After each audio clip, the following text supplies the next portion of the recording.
Народное собрание республики приняло сегодня постановление о дополнительных мерах по предотвращению распространения в регионе коронавирусной инфекции. Местным органам самоуправления рекомендовано провести разъяснительные беседы со старейшинами сел и религиозными деятелями о необходимости переноса дат семейных торжеств с участием большого количества людей.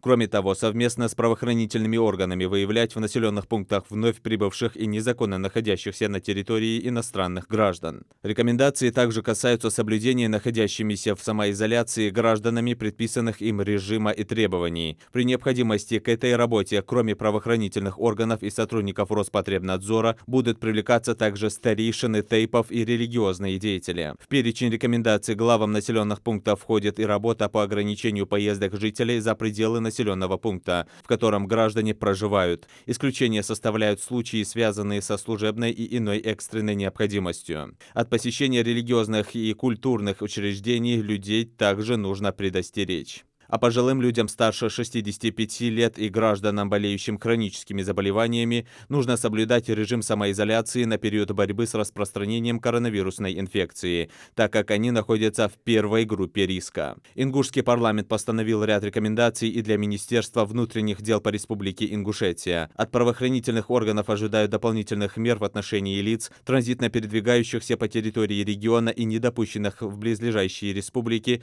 по определенным причинам, связанным с распространением вируса. Патрульные экипажи УГИБДД МВД по Ингушетии будут доводить до сведения водителей транспорта и до пешеходов, передвигающихся по территории Ингушетии, о нежелательности передвижения без острой необходимости. Управление Роскомнадзора, которое с самого начала ситуации находится на передовой, предложено совместно с главами администраций городов и районов, на территории которых расположены торговые пункты, провести рейды и установить временный запрет на реализацию товаров иностранными гражданами. Министерство труда и занятости тоже находится в списке структур, которые будут привлечены к борьбе против нового вируса. Им рекомендовано организовать социальное сопровождение одиноко проживающих граждан старше 65 лет из числа своих сотрудников и волонтеров, заранее сообщив им контакты сопровождающих. Депутаты Народного собрания, в свою очередь, на период борьбы с коронавирусом совместно с местными администрациями будут по месту проживания осуществлять контроль за исполнением обозначенных в постановлении рекомендаций.